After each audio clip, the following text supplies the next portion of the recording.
Kalalaya lang nitong Enero pero muling inaresto ang isang dating miyembro umano ng New People's Army. Matapos umanong mahuling nagtutulak ng shabu.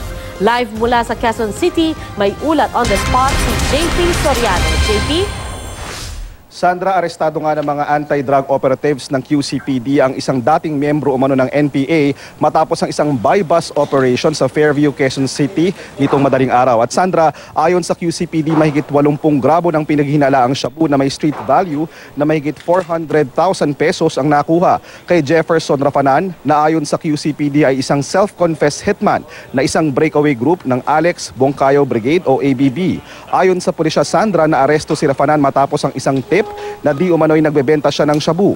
Matapos maaresto doon na naungkat ang mga iba't ibang murder cases na kinasangkutan ni Rafanan. 10 taon din daw nakulong sa Bikutan Jail si Rafanan para sa kasong multiple murder dahil sa pagpatay umano sa legal labor personnel na si Rodolfo Paglinawan. Sangkot din daw sa pagpatay si Rafanan kay Danilo de la Paz at isang pulis Maynila noong 2004. Pero nitong Enero lang ay napalaya si Rafanan mula sa District Jail ng Bikutan matapos ma-dismiss ang mga murder cases na isinampa laban sa kanya. At kahapon nga, Sandra, ay nabistong sangkot umano si Rafanan sa pagbebenta ng iligal na droga. Matapos maaresto ng QCPD, itinuro niya ang supplier umano niya na si Romel Benaventura, kaya naaresto siya. At kasabwat daw nito si Nenchi Narvas. Kasama namang nakuha kay Rafanan ang isang kalibre 45 baril at isang Volvo na sasakyan.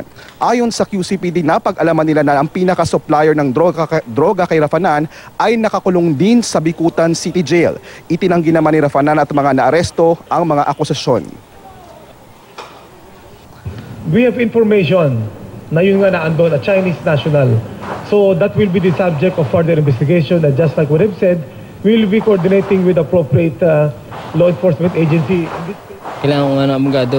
Sinira yung kotse ko, search warrant wala.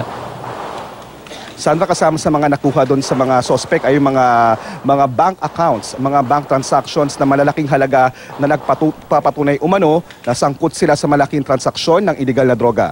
At yan muna ang latest. Balik muna sa iyo, Sandra. JP, patuloy pa rin pala yung pag-ooperate ng mga drug lord mula mismo sa ating mga kulungan. At sinasabi nga, this time sa Bikutan City Jail?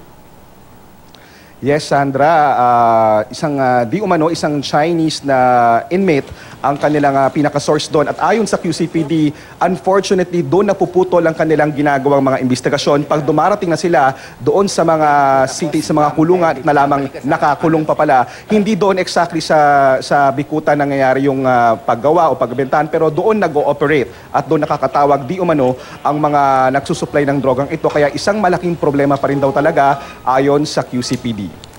Maraming salamat sa iyo, JP Soriano.